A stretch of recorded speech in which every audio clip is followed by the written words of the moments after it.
Olá, gente, boa noite. Todos me veem e me ouvem bem?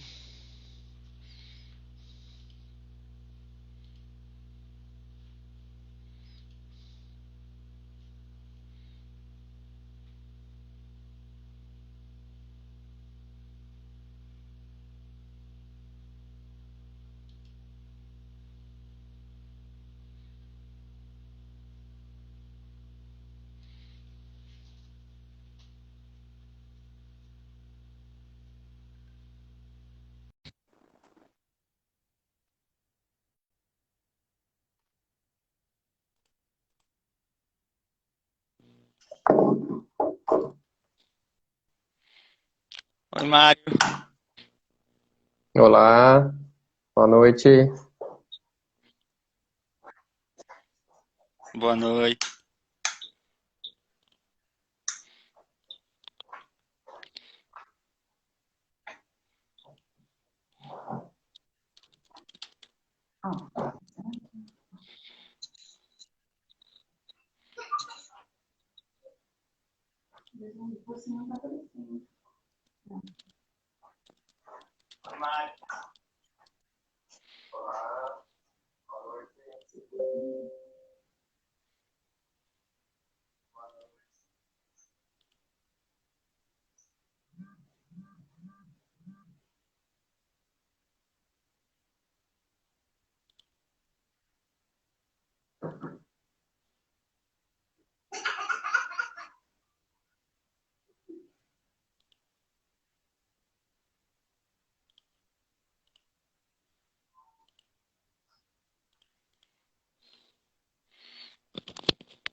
Ok, então vamos começar. Gente, boa noite. Hoje é a primeira live, a primeira transmissão ao vivo do projeto Meu Corpo Fala, né? Será que eu escuto? Um projeto que vem sendo desenvolvido há vários anos pela professora Maria Tereza Mota, do Departamento de Fisiologia e Comportamento da UFRN, junto com seus muitos colaboradores, estudantes e outros colegas que vêm se juntando a ela nesse projeto muito interessante. Tá?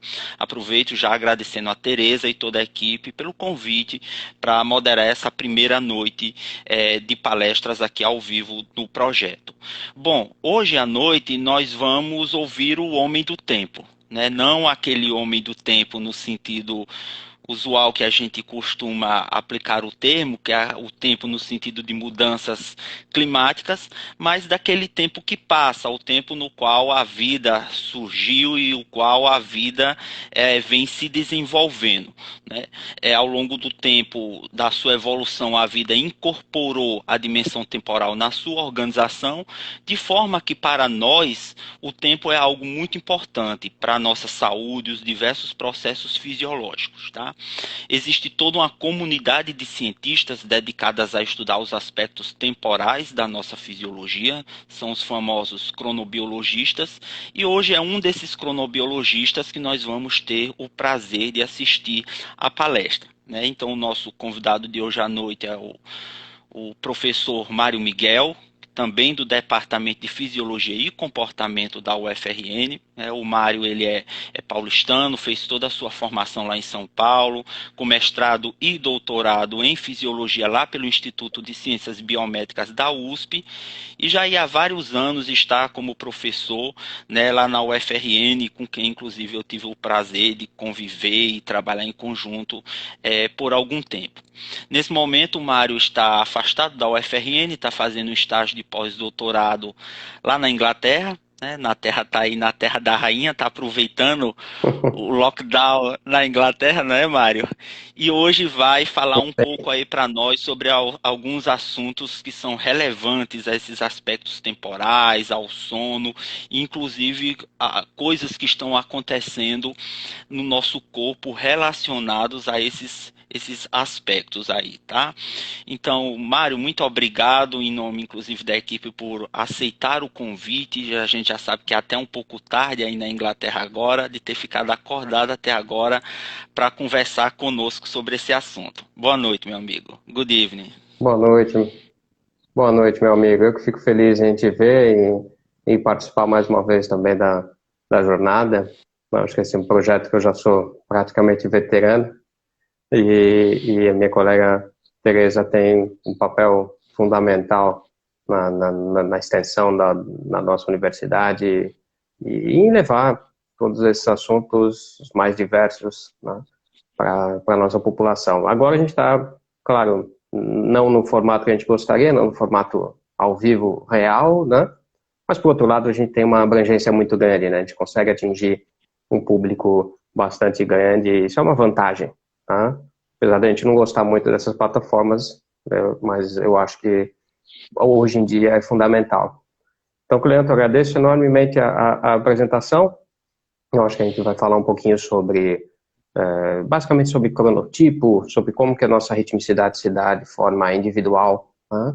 De que forma que a gente pode ou não ter alguma fragilidade em função da expressão dos nossos ritmos, né? E, em especial pensando na saúde mental, falar um pouco disso mais para frente, né?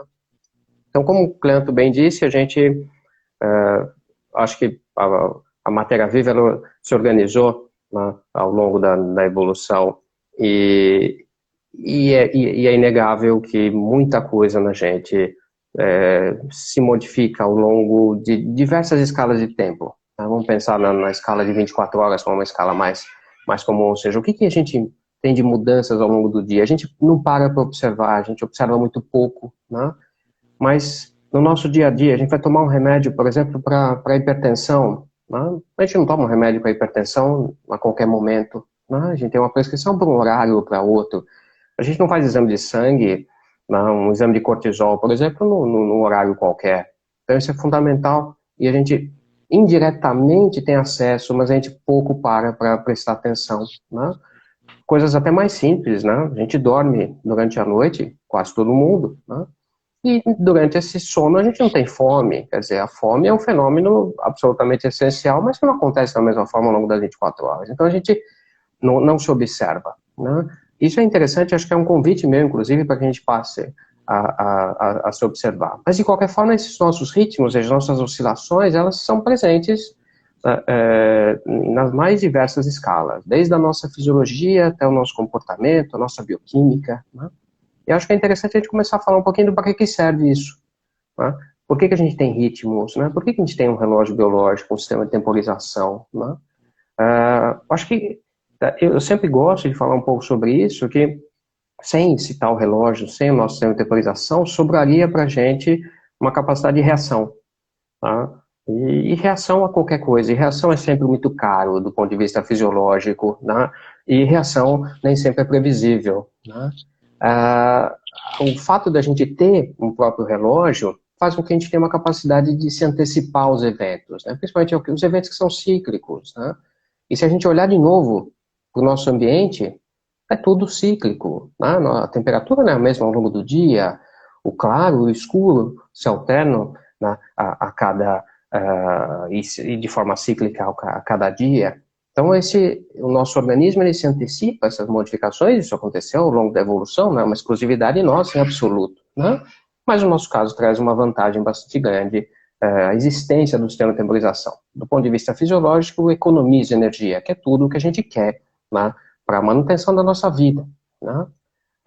Agora, apesar de todos nós termos esse nosso sistema de temporização e esses nossos ritmos, eu acho que uma das coisas que mais chama a atenção na nossa área é o quanto nós somos diferentes, né? Então vejam que se eu pego características simples do nosso dia a dia, né? Então a gente tem altura, por exemplo, né? Cada um de nós tem uma altura diferente, peso da mesma forma, né? E da mesma forma, a gente também se comporta ao longo do tempo, né? Eu acho que se você pega dentro de uma mesma família ou num pequeno grupo, é muito fácil de observar indivíduos que são mais matutinos, ou seja, que acordam mais cedo, dormem mais cedo e mantêm a felicidade dessa forma. Da mesma forma, os indivíduos que são mais vespertinos e que fazem o contrário, eles precisam acordar mais tarde e dormir mais tarde. Então, são formas de expressão, não do lado mais estático, mas do lado temporal, né? E essa forma de expressão, nesse caso específico, a gente está chamando isso de cronotipo, ou seja, né? Como é que essas pessoas se organizam ao longo do tempo, né?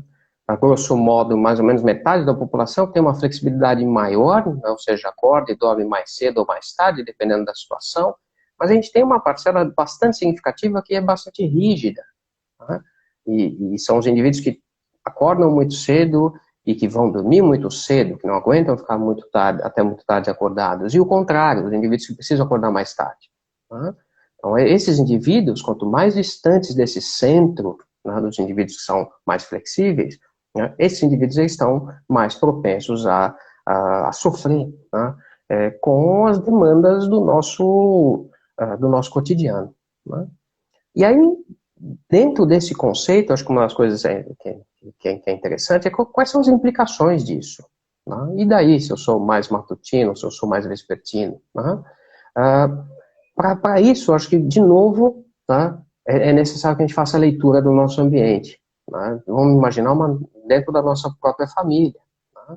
Então, eu tenho os indivíduos matutinos, eu tenho indivíduos vespertinos, quer dizer, eu tenho sempre um conflito, e esse conflito muitas vezes envolve gerações, né? Porque da mesma forma que a gente tem uma certa rigidez, ou seja, eu sou matutino ou sou vespertino, ao longo da vida, né, a mudança acontece, né? É fácil de olhar e ver um indivíduo mais idoso que tende a acordar mais cedo e dormir mais cedo, às vezes de forma bastante significativa, né? A criança também bem jovem, né? E o adolescente está indo para o caminho totalmente oposto, né? Até ele consolidar de fato a ritmicidade do adulto, ele tende a dormir mais tarde e acordar mais tarde. Ou seja, a gente tem as nossas relações sociais, a nossa organização familiar, né, o cronotipo permeia tudo isso, tá? E é bastante importante. Da mesma forma, né, o cronotipo também ele tem um caráter hereditário, tá? Isso é uma coisa interessante, é um dado que a gente não tem tanta informação ainda, né? Mas de fato é bastante importante. A gente vem tentando desvendar isso há algum tempo. Eu acho que nos últimos anos esse conhecimento está mais consolidado, e é bastante interessante a gente entender que se eu tenho dentro de uma mesma família cronotipos mais próximos, né? Muito provavelmente eu tenho alguns genes que são responsáveis, mesmo que parcialmente, para que isso ocorra, né, para que os cronotipos se expressem, né, e portanto a gente pode tentar buscar quais são esses genes e qual que é o papel, qual que é a porcentagem deles na determinação do nosso cronotipo. Isso é, por exemplo, o que eu estou fazendo exatamente agora, nesse último semestre, né? Então, agora vocês podem estar imaginando, né, como é que a gente identifica tudo isso, né? Eu preciso tirar sangue de alguém para fazer a determinação do cronotipo, né? Na maioria das vezes a gente usa medidas simples, baseadas num questionário, com perguntas do tipo, se você pudesse escolher um horário para estudar, se você pudesse escolher um horário para fazer exercício, né? Como é que você faria isso, né? Então, com questionários, questões simples, né? E a partir daí, isso basicamente desde a final da década de 60, começo da década de 70, né? Esse conhecimento todo dessa área, ele vem crescendo, vem se consolidando, né? Então, pensando nisso, a gente tem, como eu falei para vocês, uma parcela da população mais matutina, uma parcela mais vespertina, né? E a gente pode entrar agora um pouco no nosso dia mais real, né? Quem é que mais reclama de sono? Será que é o matutino ou é o vespertino, né? Vejam que, de longe, eu não quero dizer que o cronotipo é o caráter mais essencial para a determinação do sono, mas vejam que, a rigor, né, quanto mais o indivíduo está distante daquilo que é o ideal dele, ou seja, se o indivíduo é mais vespertino e ele é obrigado a acordar muito cedo e dormir muito cedo, maior vai ser a chance dele reclamar Quando eu digo reclamar, eu quero dizer de expressar, né, privação de sono, expressar sonolência durante o dia, né, ou mesmo, né, expressar uma alteração de humor também. Não é nem um pouquinho difícil de encontrar alguém mal-humorado porque está dormindo na hora errada. Né? Isso é extremamente fácil. E quando eu comparo esses matutinos e vespertinos, o que é interessante é ver que os matutinos, em especial, eles tendem a acordar muito bem, cedo, né, com uma disposição muito grande, ao contrário do vespertino, mesmo quando o vespertino acorda no horário habitual dele. Né? Só que o matutino ele vai acumulando uma pressão de sono mais rapidamente ao longo do dia. Quando chega lá à noite, ele tem um desempenho, tanto físico quanto cognitivo, bastante prejudicado. O vespertino, por sua vez, ele consegue durar mais tempo. Não só ele dorme mais tarde, acorda mais tarde, mas essa pressão do sono ela se acumula com menor velocidade. Né? Isso é um detalhe que é bastante interessante. Então, se eu colocar à noite um matutino e um vespertino para fazer uma prova, né, não é só porque o vespertino está à noite para fazer a prova, mas é porque ele aguenta mais a pressão do sono. Né? Mas, apesar disso, no nosso dia a dia, no nosso cotidiano, né, ele é o que reclama mais. Né? E ele reclama mais porque a nossa organização social ela privilegia. É importante dizer isso, né? Privilegia mais o matutino, ou mais o intermediário, do que o mais vespertino. Né? Ou seja, há uma imposição social. Né? Isso é importante que a gente fique claro. E como é que eu posso observar isso? Né? Eu posso só observar a sonolência durante o dia, a falta de atenção, do indivíduo que está dormindo mal, né? Ou está dormindo fora da sua fase. Né? Uma das formas de a gente observar isso, que a nossa área faz, é estudar a diferença do sono desse sujeito no final de semana com relação à semana. Quer dizer, vamos imaginar que todo mundo durante o final de semana tenha mais liberdade para expressar o seu ritmo endógeno. Né? Como é que esse indivíduo que está privado de sono durante a semana faz? O que acontece com ele? Né? Duas coisas acontecem basicamente. Uma que é um reflexo muito direto da privação do sono durante a semana é ele dormir mais. E a outra coisa, né, no caso do vespertino em especial, é ir para a cama mais tarde e acordar mais tarde. Né?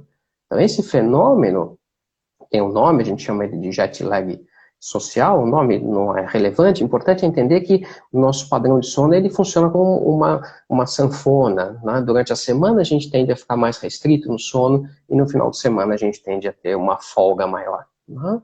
E esse conceito é importante, né? Isso tem implicações para a saúde. Na saúde física, o indivíduo que mais tem prejuízo ou mais tem discrepância entre semana e final de semana é o indivíduo que tende a ter um índice de massa corpórea maior, por exemplo. Ele tende a ganhar mais peso. E a gente sabe o quanto ganhar mais peso, né, implica na saúde cardiovascular, na saúde metabólica, ou seja, é ruim para qualquer aspecto da nossa saúde. Né? Mas também esse indivíduo que tem esse padrão de dormir pouco durante a semana e dormir mais e mais tarde no final de semana, ele também tende a ter mais chance de desenvolver depressão. Né? O que entra um pouco no nosso assunto mais de hoje, né? Mas também tem uma relevância gigantesca quando a gente pensa na nossa população, né, como um todo. Até porque não faltam motivos para o indivíduo ficar deprimido, né, ou ansioso hoje. E aqui a gente está só acrescentando mais um, que talvez de longe não seja o mais importante, mas é relevante, né, em função da parcela da população. Em especial quando a gente pensa quem é que é esse indivíduo que apresenta esse padrão de extensão ou restrição do sono entre semana e final de semana. É muito o indivíduo adolescente, o indivíduo entrando na fase adulta, que é um indivíduo que por si só, né, já tem uma complexidade bastante grande no ambiente do próprio cérebro desse indivíduo que favorece o aparecimento ou o aprofundamento dessas variações de humor, dessas variações, por exemplo, com ansiedade, né? Agora, pensando numa maneira bem geral, né, não é nem um pouco difícil ver um indivíduo mal-humorado em função de privação de sono. Tá? Não é só uma questão de jet lag social, não é só uma questão de dormir mais no final de semana, dormir menos durante a semana. O nosso humor é afetado pelo sono diretamente. Aliás, é uma relação bastante complicada. Né? Um humor alterado, o indivíduo deprimido também dorme mal. Uma das coisas que é bastante clara, que a gente precisa chamar a atenção é que essa leitura que eu peço para vocês fazerem do próprio ritmo, essa leitura do próprio sono, ela é essencial porque muitas vezes, antes do indivíduo apresentar características clínicas para depressão, para ansiedade, para desordem bipolar, por exemplo, esse indivíduo já apresenta alterações dos ritmos. Então ele já dorme mal, ele já tem um sono mais fragmentado, tá? Ele já tem alterações, inclusive, de liberação de vários hormônios. Isso acontece antes, isso antecede, tá? O próprio diagnóstico, claramente, da depressão ou de qualquer outra variação de humor. Ou seja, irregularidade é um sintoma muito claro de alterações no nosso relógio, na nossa temporização. Uma redução de amplitude, o que eu quero dizer isso? Ao invés do indivíduo ter um sono muito consolidado, bem profundo, e uma vigília bem acordado, ele vive num estágio, né, intermediário, ou seja, ele passa o dia alternando entre sonolência e alerta, e durante o sono ele apresenta insônia, ele tem um sono superficial, fragmentado.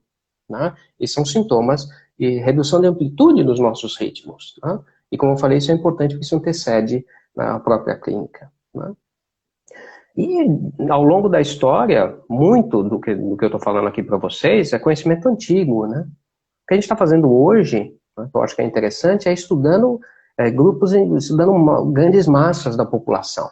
Né? Então, tem estudos no mundo todo, né, estudando muita gente. Aqui no Reino Unido, por exemplo, eu trabalho com os dados de um estudo de 500 mil pessoas. Né? Então, quando a gente pega isso, a gente consegue replicar resultados clássicos, mostrando, por exemplo, que os indivíduos mais vespertinos, que dormem mais tarde e acordam mais tarde, são indivíduos que têm mais depressão. E eles têm mais ansiedade também. Né? Isso, quando a gente olha em larga escala, né, ajuda a gente a entender, ajuda a fazer sentido. Né? E ajuda também para que a gente tenha consciência da preocupação que a gente tem que ter. Né? Isso não são fenômenos isolados, em comunidades isoladas. Né? Isso é um fenômeno global. Né? Isso é bastante complicado.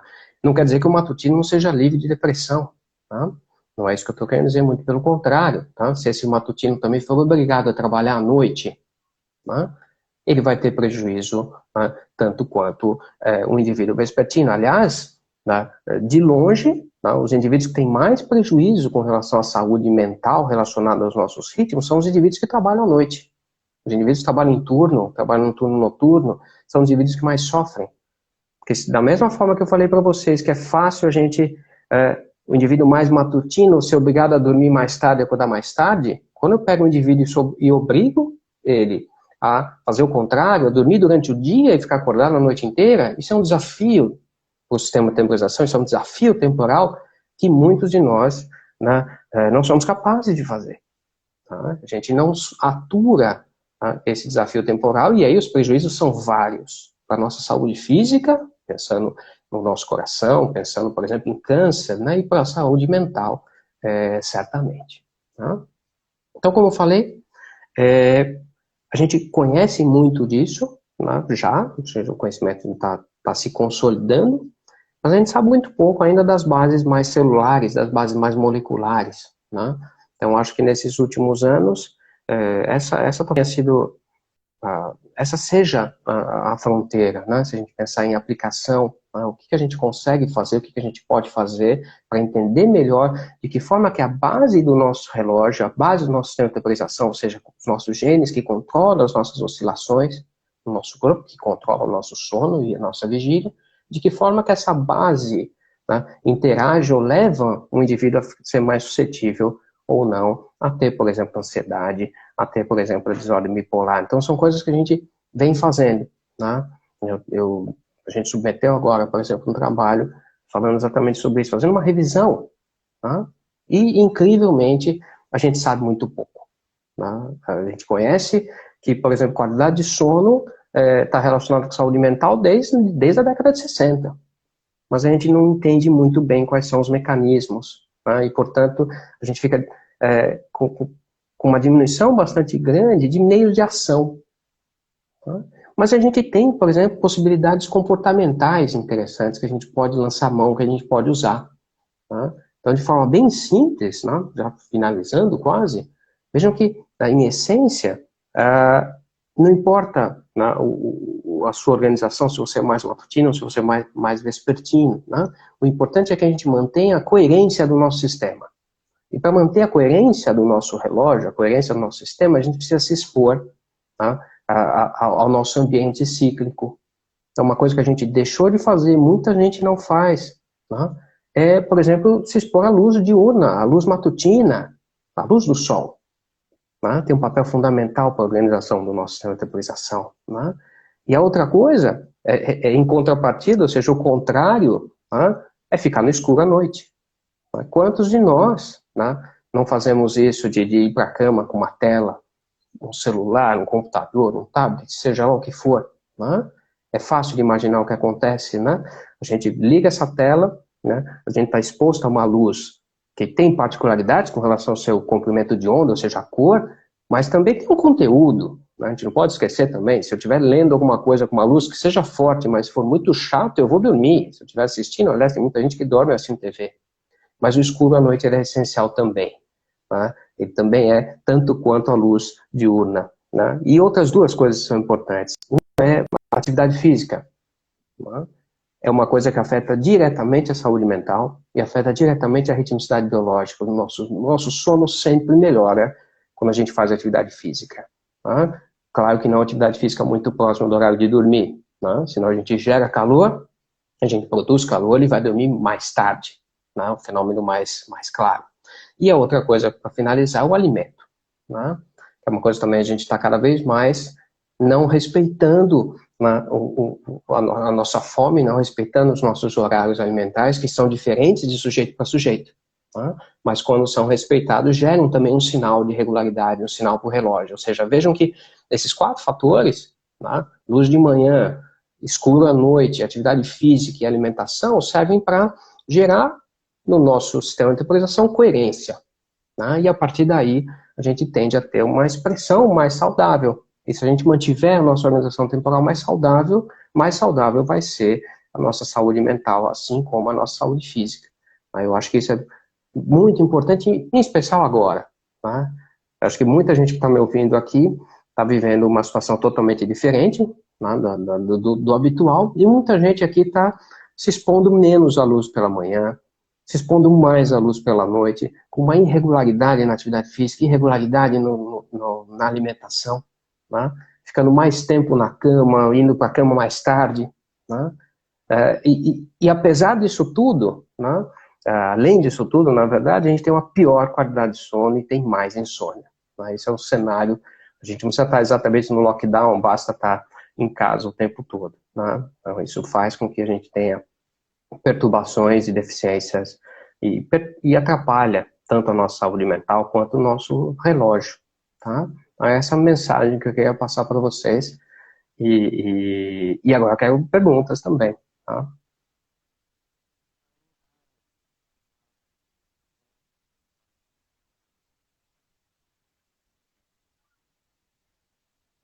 Não estou te ouvindo. Agora sim, esqueci, eu acho, de ligar Sim. o microfone. Então vamos lá, obrigado pelos esclarecimentos. Inclusive, eu sou uma dessas pessoas, e eu falei para você antes de iniciar a nossa transmissão, que estou quase em livre curso, né? Até com esse regime Sim. de ficar mais em casa e de organizar meus horários. Eu vou fazer aqui uma primeira pergunta minha a você, mas também já temos uma lista aqui de perguntas dos nossos ouvintes, dos nossos interlocutores. O nome desse projeto aqui que o pessoal vem organizando, Tereza e seus colegas há vários anos, né? Meu corpo fala, será que eu entendo? Porque de fato o corpo às vezes fala, metaforicamente dizendo, e a gente não entende esses sinais. Então, para ficar assim de uma forma clara e fazer até uma síntese do que você falou, o que o corpo fala quando a gente está nessa situação então de desorganização temporal? De ritmo todo quebrado, né? Que sinais a gente deve estar atento para o corpo falou, para alguma coisa não está bem aqui com relação ao meu ritmo de sono e os demais ritmos? Bom, maravilha, né? Eu acho que, de fato, você ligou uma coisa a outra, né? Acho que o projeto tem esse nome não é à toa, né? Mas o que a gente tem que ficar né, de olho e prestar atenção, são fenômenos que acontecem em horas que não são as nossas horas normais. Né? Como eu falei para vocês, não é normal, não é natural a gente ter fome no meio da madrugada. O que não impede de maneira alguma de alguém acordar de madrugada e eventualmente com fome e atacar a geladeira. Isso acontece, né? Mas não é natural. Da mesma forma, é esperado que a nossa temperatura, por exemplo, ela diminua à noite, né? A temperatura periférica, né, vai aumentar, a central diminui para a gente entrar no sono de fato. Eu acho que se a gente prestar atenção na fome, se a gente prestar atenção na estabilidade do nosso humor, quem acorda mal-humorado durante todo o dia de manhã não tem problema nenhum com isso. Aliás, o problema é de quem está junto, não é da própria pessoa. Mas se essa pessoa tem uma alteração de humor, né, mais acentuada em outro horário do dia, muito provavelmente isso tem relação com a sua organização temporal. Né? A falta de atenção, né, também é bastante típico. A gente tem uma confusão muito grande entre as perturbações dos ritmos e as perturbações do sono.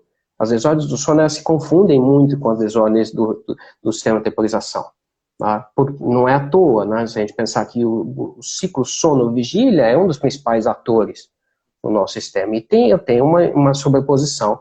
Então é muito difícil a gente conseguir separar o que é, por exemplo, uma insônia do que é um indivíduo dormir na hora errada. Tá? Por isso que vale a observação de longo prazo. Tá? Se eu obrigar o indivíduo a acordar, dormir muito mais cedo, ele sendo um baita de um vespertino, ele vai ter exatamente o mesmo sintoma do indivíduo que tem insônia.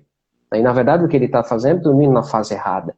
Tá? Por isso, essa observação no longo prazo, esse entendimento da relação entre a semana e o final de semana, tá? Tudo isso é importante para a gente observar. Tá? E observando isso, a gente é capaz de gerar informação suficiente para cuidar do próprio corpo. Ótimo. Adoraria poder fazer mais perguntas, mas como moderador eu tenho que passar aqui as perguntas que estão chegando, né? Então vamos lá. Primeira pergunta. Isso tem a ver com o início do funcionamento das gônadas na puberdade? E aí talvez a pessoa queira saber também um pouco então sobre mudanças da ritmicidade durante a puberdade, Sim. né? Que coisas interessantes acontecem. Sim. Não, ótima pergunta. E de fato, sim. Essa grande modificação que acontece entre a infância e a fase adulta, ou seja, o que está no meio da puberdade e da adolescência, tem relação direta assim, com o desenvolvimento puberal, ou seja, o desenvolvimento das características sexuais, o desenvolvimento hormonal. Né? Tanto é que essa alteração no padrão de sono, ela acontece primeiro nas meninas e depois nos meninos, ou seja, como a gente pensa na maturação sexual, ela acontece de forma mais rápida nas meninas, né, de forma mais precoce. Né, em média, e isso se dá também para esse atraso de fase no sono, né, essa tendência a dormir mais tarde e acordar mais tarde. Então, sim, tem relação direta com a organização da nossa maturação sexual. Quem é professor ou foi ou pai e mãe de adolescente já viu isso aí, né? Segunda questão. Sim. Como inclusive a variação de humor, né? Inclusive, como a vitamina D pode alterar o cronotipo? É possível isso? Eu vi, na verdade, cortou a... Como a vitamina D pode alterar o cronotipo? Vitamina D. É possível eu acho isso? Não, eu acho que o que a gente pode pensar é numa relação mais indireta. Tá? Eu falei, por exemplo, da exposição à luz. Né? Então, a exposição à luz, aí sim, fundamental. Indiretamente, né, atua na nossa organização temporal também via metabolização. Né? Também o quanto atua no nosso fígado, o quanto atua nos nossos rins. Então, portanto, diz respeito ao nosso intestino, diz respeito à metabolização da vitamina D. Mas isso é indireto. Tá? Diretamente, o que a gente tem é a ação da luz no nosso cérebro. Ou seja, a luz no nosso sistema de temporização, atuando de forma direta, tem efeito tanto agudo quanto efeito a longo prazo. Né? Então, dá para escolher a ideia da vitamina D? Não. Né? Ela é quase como um efeito colateral, né, da nossa exposição à luz, em especial da exposição à luz matutina. Ótimo. A outra pergunta atrás. Quais as implicações ao longo do tempo para pessoas que trabalham à noite? Uma pergunta baita importante, né? As implicações para as pessoas que trabalham à noite? Sim, exato. Então, eu dei um exemplo, eu falei uma coisa só importante, que é o fato do indivíduo que trabalha à noite, ele está exposto a um desafio temporal dos mais severos. Né? Então, a implicação direta do indivíduo trabalhar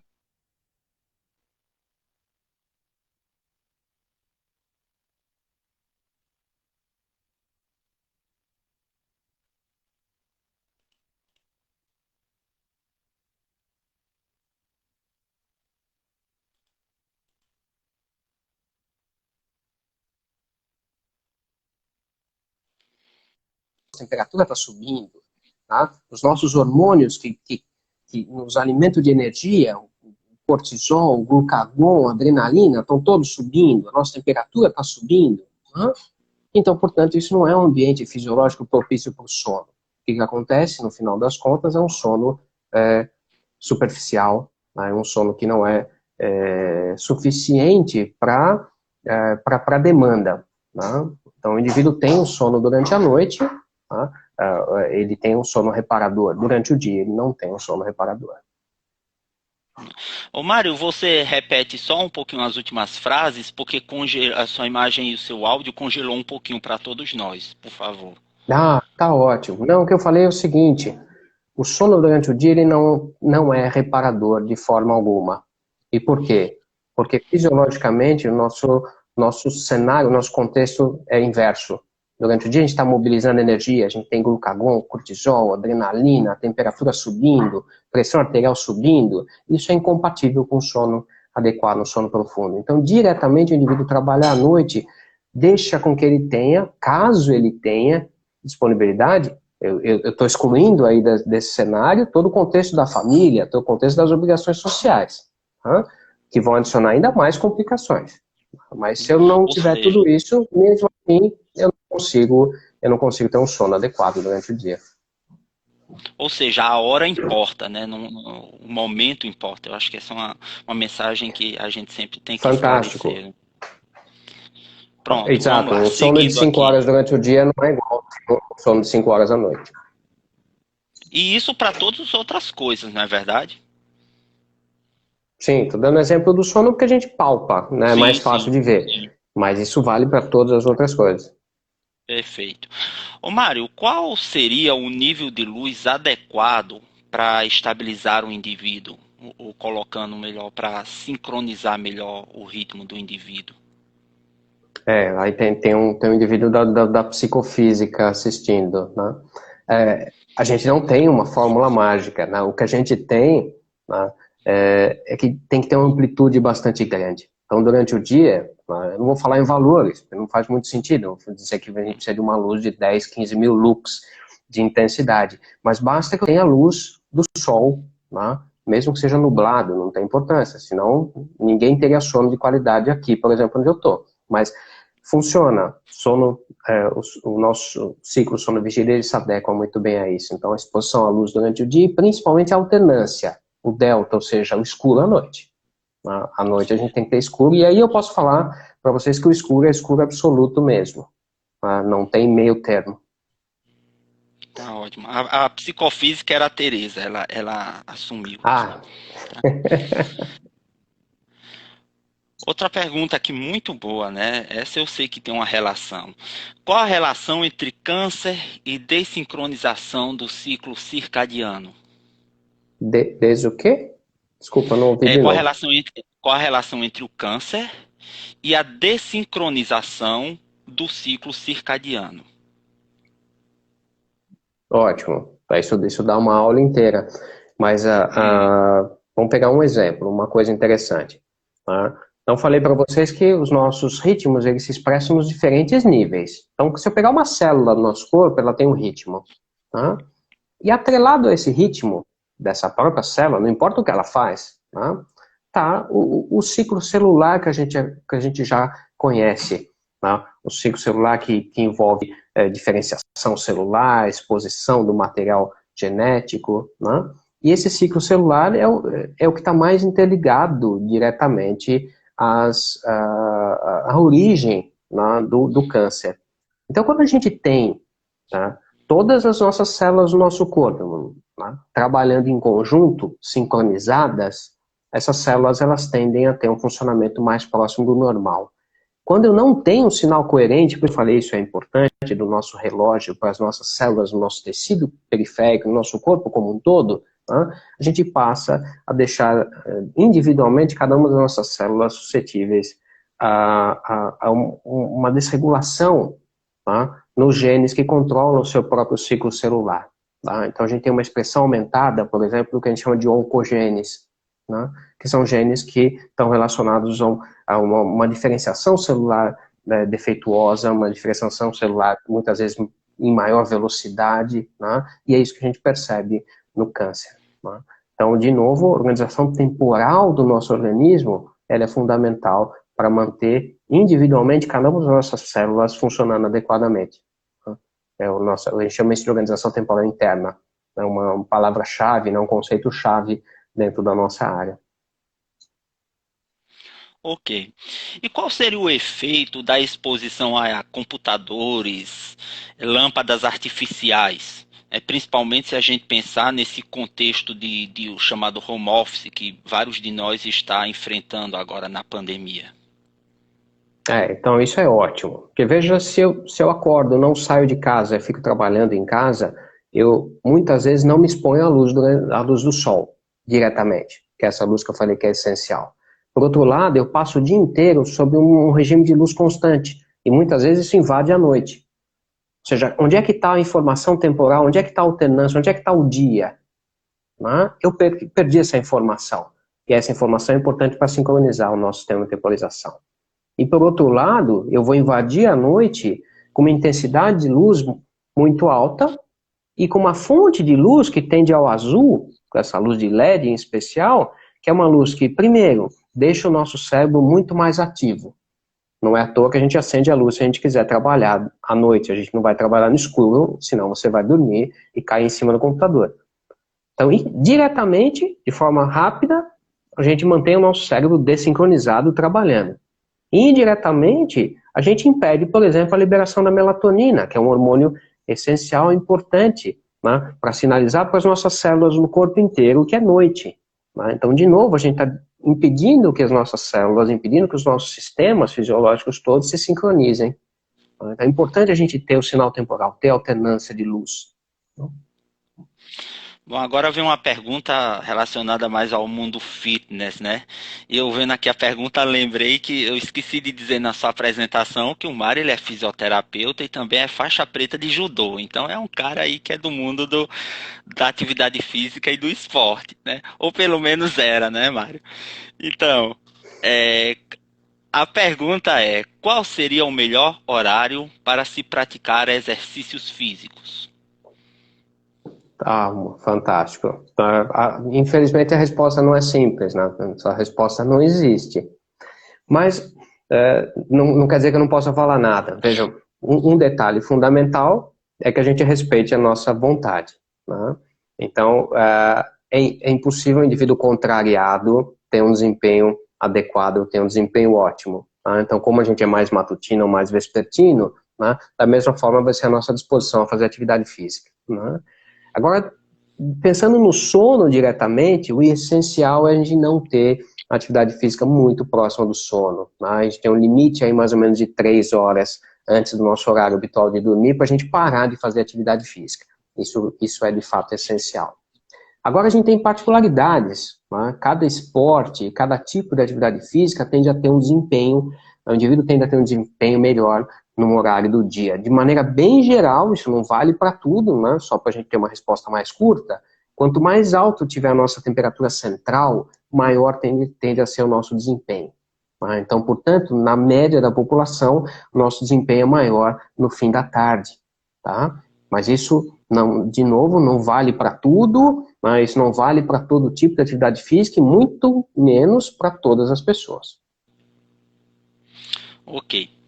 Uma colega nossa pergunta aqui, né? Como explicar, mesmo com alimentação saudável e regrada, com prática de exercícios e mesmo assim em um período do mês, só conseguir dormir bem após comer na madrugada? É possível estar relacionado com a TPM? Eu perdi um pedaço do Tá. começo Eu vou, da pergunta. eu vou repetir a pergunta toda, né? Diz o seguinte: como explicar, mesmo com uma alimentação saudável e regrada, com prática de exercícios, e mesmo assim, em um período do mês, só conseguir dormir bem após comer na madrugada? É possível que isso esteja relacionado com a TPM? Ah, eu acredito que sim. Veja que a gente está falando aqui sobre ritmos que ocorrem ao longo das 24 horas. Mas esses não são os únicos ritmos que a gente tem no nosso corpo, né? Então, no caso específico da mulher, a gente tem um ritmo que é muito longo, um período muito longo, né? Que é o nosso ciclo menstrual. Então, portanto, o que a gente tem aí é as nossas oscilações ao longo das 24 horas mudando ao longo de um mês. Né? Então, da mesma forma que a gente tem isso pensando no útero, pensando no ovário, isso também afeta o nosso comportamento, isso afeta a nossa fome, isso afeta a nossa fisiologia como um todo. Né? Pensando nos nossos hormônios básicos, que envolvem, que oscilam ao longo de um ciclo, eles também interagem diretamente no nosso hipotálamo, modulando, por exemplo, a nossa fome. Então, acredito sim que em função, não digo em função da TPM, mas em função da fase do ciclo, né? Da época do mês, tá? Você pode ter mais ou menos fome em horários que não são os horários habituais do resto do mês. Isso não é nada errado. Aliás, isso é muito interessante de você observar, né? Ver se isso de fato acontece a cada ciclo. Depois, passado esses dias, você volta ao seu normal, quer dizer, não tem prejuízo nenhum. Isso não é, se isso acontece, isso não é uma doença, isso é uma expressão endógena sua, né, natural, que a gente tem que respeitar. Ok. Bom, Mário, eu acho que nós não temos mais perguntas aqui no chat. Então, para encerrar, eu gostaria de fazer uma última pergunta. Queria saber se a cor da luz importa, se tem alguma relevância, porque a luz ela pode ser mais azulada, mais avermelhada, né? Faz alguma diferença isso? Sim, maravilha, Cleanto. Então, um grande corpo de informações mostra para gente quanto mais próximo do azul, que é um comprimento de onda que é emitido principalmente pela luz de LED, a gente não vê a luz azul de fato, né? Uma luz que é emitida pelo LED. Essa luz tem mais eficiência, ela atua de forma mais significativa sobre o nosso relógio, sobre o nosso sistema de temporização. Tá? Então, ela, por exemplo, mantém a gente mais ativo à noite. Tá? E, portanto, se eu estiver exposto a essa luz no começo da noite e entrar à noite com essa luz, eu tendo a ter mais prejuízo. Mas isso também não é tão simples assim, não é só a questão da composição na luz, né? É também, principalmente, a interação entre a composição espectral da luz, a cor da luz e o horário. Né? E a gente não pode esquecer, como eu falei no comecinho, do conteúdo. O que essa luz está trazendo de informação? Né? O nosso cérebro é muito mais do que um sensor de cor de luz. Né? Então, o tempo todo a gente está processando o ambiente, né, absurdamente. Então, o comprimento de onda é essencial? Sim, importante, a luz também. Né? E aí, já que você tocou nesse assunto, né, os indivíduos que são mais matutinos, por exemplo, eles são mais suscetíveis à ação dessa luz no comprimento de onda azul do que os mais vespertinos. Não tem diferença, né? E isso muda de sujeito para sujeito também, tem uma variabilidade muito grande. Tem gente que jura que não tem efeito nenhum a luz, enquanto outros, uma luz azul de baixa intensidade faz efeito. Né? Então é importante, sim. Ok, maravilha. Então, ó, esse é um assunto que a gente poderia ficar aqui muito, muito tempo conversando, mas a gente precisa encerrar, até porque já vai dar 10 horas da noite aí na Inglaterra, né? Então Vai. o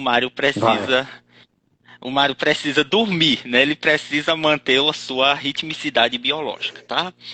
Então, de minha parte, eu agradeço o convite ao pessoal do projeto, Tereza, toda a equipe que organizou com muito cuidado isso aqui. E falando aqui pelo projeto, agradecer a você, Mário. Esperamos vê-lo de volta em janeiro aqui no Brasil, tá bom? Tá ótimo. Eu agradeço Cleiton, agradeço Tereza, todo mundo que está assistindo e todo mundo do projeto. Valeu, gente. E antes de encerrar, só o recado. Veja, hoje foi apenas a primeira noite de lives. Então acompanhe aqui o perfil do projeto no Instagram para que vocês possam acompanhar o restante da programação, né? Porque o próximo vai ter uma palestra sobre educação sexual da escola, agora no dia 11, nesse mesmo horário, né? Começando às 18 horas aqui do Brasil, tá certo? Então, boa noite. Bom descanso para todos e nos vemos nos próximos eventos. Um abraço. Tchau. Tchau, tchau. Boa noite.